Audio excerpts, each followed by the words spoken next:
Hello ನನ್ನ ಕುಟುಂಬದವರೇ, ಹೇಗಿದ್ದೀರಾ ಎಲ್ಲರೂ? ಇವತ್ತು ನಾನು ನಿಮಗೆ ಒಂದು ಡಿಫ್ರೆಂಟಾಗಿ ಒಂದು ರೆಸಿಪಿಯನ್ನು ತೊಗೊಂಡು ಬಂದಿದ್ದೀನಿ. ಉಳಿದ ರೈಸಲ್ಲಿ ಯಾವ ರೀತಿ ಕ್ರಿಸ್ಪಿ ರೀತಿಯಲ್ಲಿ ವಡೆ ಮಾಡ್ಬೋದು ಅಂತ ಹೇಳಿ. ಈವ್ನಿಂಗ್ ಸ್ನ್ಯಾಕ್ಸ್ಗೆ ಕೂಡ ಆಗುತ್ತೆ, ಹಾಗೂ ಮಾರ್ನಿಂಗ್ ಕೂಡ ನೀವು ಇದನ್ನು ಬ್ರೇಕ್ಫಾಸ್ಟ್ ಆಗಿ ಯೂಸ್ ಮಾಡ್ಬೋದು. ತುಂಬ ಚೆನ್ನಾಗಾಗುತ್ತೆ ಇದರ ಟೇಸ್ಟ್. ಒಮ್ಮೆ ಟ್ರೈ ಮಾಡಿ ನೋಡಿ, ನೀವು ಯಾವಾಗಲೂ ಮರೆಯಲ್ಲ ಇದರ ಟೇಸ್ಟ್, ಮತ್ತು ಯಾವಾಗಲೂ ನೀವು ಟ್ರೈ ಮಾಡ್ತಾನೆ ಇರ್ತೀರ, ಅಷ್ಟು ಚೆನ್ನಾಗಾಗುತ್ತೆ ಇದು. ಹಾಗೂ ತುಂಬ ಸಿಂಪಲ್ ಇಂಗ್ರೀಡಿಯೆಂಟ್ಸಿಂದ ಇದನ್ನು ಮನೆಯಲ್ಲಿರುವ ಕೆಲವು ಪದಾರ್ಥಗಳಿಂದ ಇದನ್ನು ನಾವು ಮಾಡ್ಬೋದು. ಓಕೆ ನೋಡಿ, ಹೊರಗಡೆಯಿಂದ ಕ್ರಿಸ್ಪಿಯಾಗಿ ಹಾಗೆ ಒಳಗಡೆಯಿಂದ ತುಂಬ ಸ್ಮೂತಾಗಿ ಚೆನ್ನಾಗಿರುತ್ತೆ ಇದು ತಿನ್ನಲಿಕ್ಕೆ. ಓಕೆ, ಇವಾಗ ಇದನ್ನು ಯಾವ ರೀತಿ ಮಾಡೋದಂತ ಹೇಳಿ ನಾನು ತೋರಿಸ್ತೀನಿ ನಿಮಗೆ. ಫಸ್ಟ್ ನಾನು ಇದಕ್ಕೆ ಉಳಿದ ರೈಸನ್ನು 2 ಕಪ್ಪಷ್ಟು ರೈಸ್ ತೊಗೊಂಡಿದ್ದೀನಿ. ನೀವು ಬೇಕಿದ್ರೆ ಜಾಸ್ತಿ ರೈಸ್ ಕೂಡ ತೊಗೊಳ್ಬೋದು. ವೈಟ್ ರೈಸ್ ಕೂಡ ಇದಕ್ಕೆ ಯೂಸ್ ಮಾಡ್ಬೋದು. ಇದು ನನ್ನದು ಬಾಯ್ಲ್ಡ್ ರೈಸ್. ಇದನ್ನು ಚೆನ್ನಾಗಿ ನೋಡಿ ಈ ರೀತಿ ಗ್ರೈಂಡ್ ಮಾಡಬೇಕು. ಚೂರು ಕೂಡ ನೀರು ಹಾಕದೆ ಮೆಲ್ಲನೆ ಗ್ರೈಂಡ್ ಮಾಡಿ ಸಣ್ಣ ಜಾರಲ್ಲಿ. ಓಕೆ, ಇವಾಗ ಇದನ್ನು ನಾನು ಗ್ರೈಂಡ್ ಮಾಡಿ ಒಂದು ಬೌಲಿಗೆ ಹಾಕ್ತಾಯಿದ್ದೀನಿ. ಓಕೆ, ಇವಾಗ ಇದಕ್ಕೆ ನಾವು ನೀರುಳ್ಳಿಯನ್ನು ಹಾಕೋಣ. ನಾನಿಲ್ಲಿ ಉದ್ದ ಆಗಿ ಕಟ್ ಮಾಡಿದ ನೀರುಳ್ಳಿಯನ್ನು ಹಾಕಿದ್ದೀನಿ, ಅರ್ಧ ನೀರುಳ್ಳಿಯನ್ನು. ನೀವು ಬೇಕಿದ್ರೆ ಸಣ್ಣದಾಗಿ ಕೂಡ ಕಟ್ ಮಾಡ್ಬೋದು. ಆಮೇಲೆ ನಾನು ಇದಕ್ಕೆ ಕೊತ್ತಂಬರಿ ಸೊಪ್ಪನ್ನು ಹಾಕ್ತಾಯಿದ್ದೀನಿ. ತುಂಬ ಚೆನ್ನಾಗಿ ಬರುತ್ತೆ ಕೊತ್ತಂಬರಿ ಸೊಪ್ಪು ಹಾಕಿದರೆ ಇದಕ್ಕೆ. ಆಮೇಲೆ ಒಂದು ಹಸಿಮೆಣಸು ಸಣ್ಣದಾಗಿ ಕಟ್ ಮಾಡಿ ಹಾಕ್ತಾಯಿದ್ದೀನಿ. ಆಮೇಲೆ ಸ್ವಲ್ಪ ಕ್ಯಾರೆಟ್ ಆಪ್ಷನಲ್, ನಿಮಗೆ ಬೇಕಿದ್ದರೆ ನೀವು ಹಾಕ್ಬೋದು. ಆಮೇಲೆ 1 ಕಪ್ಪಷ್ಟು ನಾನಿಲ್ಲಿ ಅಕ್ಕಿ ಹಿಟ್ಟನ್ನು ತೊಗೊಂಡಿದ್ದೀನಿ. ರೈಸ್ ಫ್ಲೋರ್ ಇದು 1 ಕಪ್ಪಷ್ಟು ತೊಗೊಂಡಿದ್ದೀನಿ. ಇದನ್ನು ಸ್ವಲ್ಪನೇ ಹಾಕಿ ನಾನು ಇದು ಮಾಡ್ತಾಯಿದ್ದೀನಿ, ಕಲಿಸ್ತಾ ಇದ್ದೀನಿ. ಅಂದರೆ ಸ್ವಲ್ಪ ಗಟ್ಟಿಯಾಗಿ ಬರಬೇಕು ನಮಗೆ, ಹಾಗಾಗಿ ಸ್ವಲ್ಪನೇ ಹಾಕಿ ಕಲಸಿ. ಓಕೆ ನೋಡಿ, ಕೈಗೆ ಕೆಲವೊಮ್ಮೆ ಅಂಟಿದ್ರೂ ಪರವಾಗಿಲ್ಲ, ನೀವು ಈ ರೀತಿ ಕಲಿಸ್ತಾನೆ ಇರಿ. ಓಕೆ ನೋಡಿ, ಇವಾಗ ನಾನು ಇದಕ್ಕೆ ಸ್ವಲ್ಪ ಗರಂ ಮಸಾಲವನ್ನು ಹಾಕ್ತಾಯಿದ್ದೀನಿ. ನೀವು ಬೇಕಿದ್ರೆ ಜೀರಿಗೆ ಪೌಡರ್ ಕೂಡ ಹಾಕ್ಬೋದು. ನಾನಿಲ್ಲಿ ಸ್ವಲ್ಪ ಗರಂ ಮಸಾಲ ಹಾಕಿದ್ದೀನಿ, ಹಾಗೂ ರುಚಿಗೆ ತಕ್ಕಷ್ಟು ಉಪ್ಪು. ಚೆನ್ನಾಗಿ ಇದನ್ನು ಮಿಕ್ಸ್ ಮಾಡಿ. ನಾವು ವಡೆ ಎಲ್ಲ ಮಾಡುವಾಗ ಯಾವ ರೀತಿ ಗಟ್ಟಿ ಬೇಕು ನೋಡಿ, ಆ ರೀತಿ ಬೇಕು ನಮಗೆ. ಇದಕ್ಕೆ ಇವಾಗ ನಾನು ಸ್ವಲ್ಪ ಟೇಸ್ಟಿಗೋಸ್ಕರ ಒಂದು ಅರ್ಧ ಕಪ್ಪಷ್ಟು ನಾನಿಲ್ಲಿ ಕಡಲೆ ಹಿಟ್ಟನ್ನು ಹಾಕ್ತಾಯಿದ್ದೀನಿ.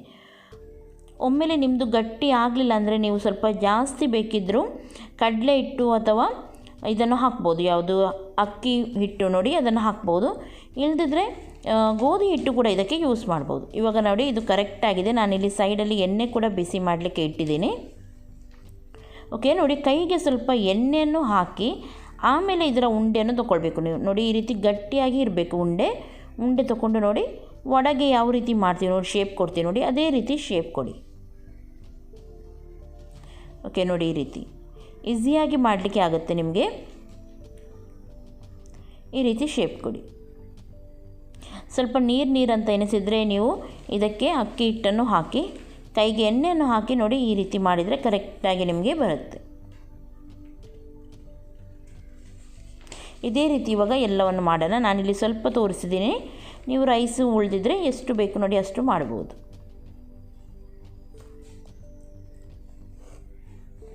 ಓಕೆ, ನಾನಿಲ್ಲಿ ಎಲ್ಲವನ್ನು ಮಾಡ್ತಾಯಿದ್ದೀನಿ. ಇವಾಗ ಎಣ್ಣೆ ಕೂಡ ಬಿಸಿ ಆಗ್ತಾಯಿದೆ, ಹಾಗಾಗಿ ಒಂದೊಂದಾಗಿ ಬಿಡೋಣ ಈಗ ಎಣ್ಣೆಯಲ್ಲಿ.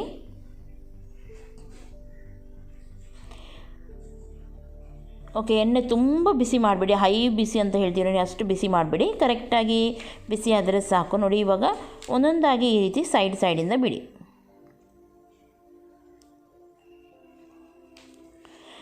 ಹಾಕಿದ ತಕ್ಷಣ ಇದಕ್ಕೆ ಚಮಚ ಹಾಕ್ಲಿಕ್ಕೆ ಹೋಗಬೇಡಿ, ಸ್ವಲ್ಪ ಹೊತ್ತು ಹಾಗೆಯೇ ಬಿಡಿ. ಆಮೇಲೆ ಸ್ವಲ್ಪ ಹೊತ್ತು ಆದಮೇಲೆ ಇದಕ್ಕೆ ಸ್ವಲ್ಪ ಚಮಚ ಹಾಕಿ ನೀವು ಟರ್ನ್ ಮಾಡ್ಬೋದು ನೋಡಿ. ಈ ರೀತಿ ಹಾಕಿದ ತಕ್ಷಣ ತಿರುಗಾಡಿಸ್ಲಿಕ್ಕೆ ಹೋಗಬೇಡಿ.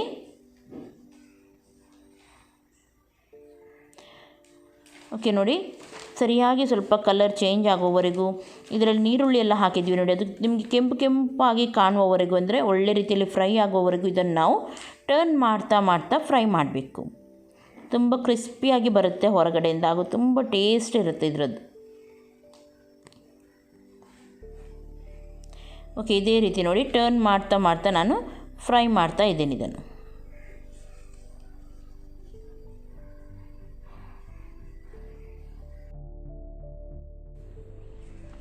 ಓಕೆ ನೋಡಿ, ಇವಾಗ ನೀರುಳ್ಳಿ ಎಲ್ಲ ಕರೆಕ್ಟಾಗಿ ಕೆಂಪಾಗಿದೆ, ನಿಮಗೆ ಕಾಣ್ತಾ ಉಂಟಲ್ವಾ.